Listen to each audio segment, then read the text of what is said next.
So, ayan guys, what's up? So, ayan kakatapos ko lang. 12:00 na oh. Ngayon lang ako natapos kasi Diyos ko Mio Marimar. 10:00 na, 10:30 pa na pautos na mga hindi naman importante. Minsan nakakagigil na yung mga camel na to no? Nag-aabuso pag sobrang mabait, inaabuso ka. Kaya minsan nagtatanong yung nanay ko, bakit nalilate ka? Late na ako natapos kagabi oh. Na gano'n, ang dami kong ginawa, 10:00, 11:00 na, nag-uutos pa si Baba.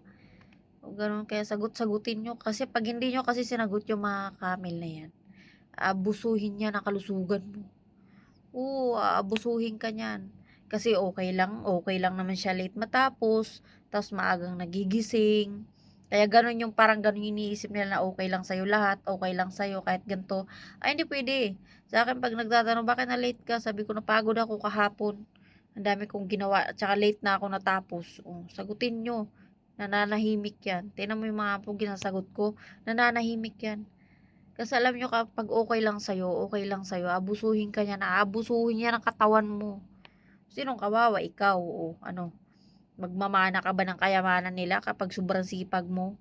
Pag hindi kaya, kailangan mo rin pahinga yung sarili mo, hindi yung kahit hindi na kaya, okay lang, okay lang, okay lang.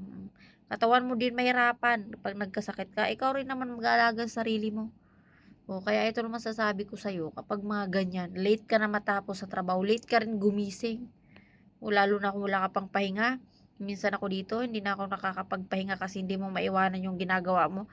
Alam na nila yan, tuwing 5:00 magpapahinga ako. Pero ano, utos pa ng utos, gagawin to. O ano pa, tapos sa yung oras, tutulog ka ng 7:00, 8:00, ano pa, hindi ka na makatulog niyan pag oras ng tulugan. 'Di ba nakakagigil? Minsan nakakagigil na rin yung mga camel na to, kaya sagot-sagutin mo yan. Hayaan mo yan sila kasi wala nang Pinay na papasok dito kaya magpapakabait yung mga yan. Kaya sagutin mo. Huwag mo abusuhin yung sarili mo. O tignan mo, 10:00 na ako kanina pa. Ngayon pala dumating, ang dami pang utos na kung ano-ano hindi naman importante. 'Di ba sinasagot ko? Sinasagot yan kasi pag hindi mo sinagot, naku, kawawa yung kalusugan mo dyan. Kawawa yung katawan mo dyan. Kaya sagutin mo yung mga kami na dahil nagpapasweldo sila sa'yo, nagtatrabaho ka naman pero sobra-sobra.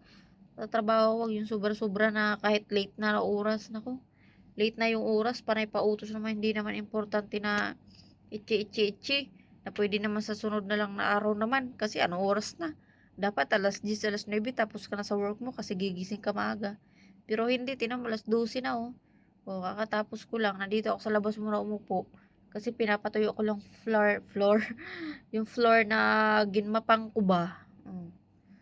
Sagot-sagot din pag may time, huwag masyadong magpakabait kabayan, ha ha. Oh, ngayon alam mo na.